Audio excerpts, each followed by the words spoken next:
আজ আমি প্রতিস্থাপন বা রিপোর্ট করব আমার বাগানের এই অ্যাডিনিয়াম গাছটি। এটি মরুভূমির গাছ, তাই এটিকে মরু গোলাপও বলে থাকে। এর ইংরেজি নাম ডেসার্ট রোজ।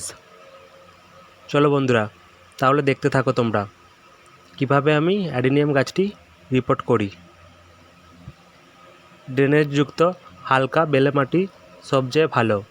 আমি মাটির সাথে কিছুটা কোকোপিট, কিছুটা বালি ও কিছুটা বালিচালা নুড়ি পাথর মেশাবো।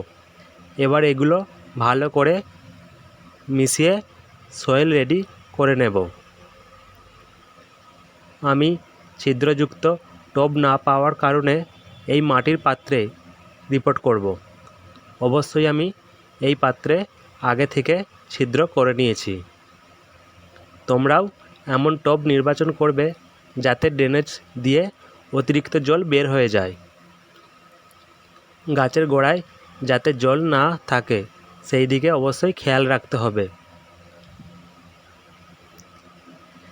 অ্যাডিনিয়াম গাছ একটি সাকুলেট প্রজাতির গাছ, অর্থাৎ এটি অল্প পানিতে বাঁচতে পারে।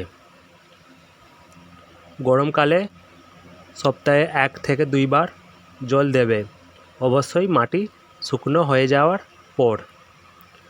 অ্যাডিনিয়াম গাছ প্রচুর আলো ভালোবাসে, তাই এটি সূর্যের প্রখর রৌদ্রে রাখতে হবে, তাহলে গাছের গ্রোথ ভালো থাকবে এবং প্রচুর ফুল দেবে এই অ্যাডিনিয়াম গাছ। আমার এই ভিডিওটি যদি ভালো লেগে থাকে তাহলে অবশ্যই একটা লাইক, কমেন্ট ও সাবস্ক্রাইব করে পাশে থাকবে। ধন্যবাদ।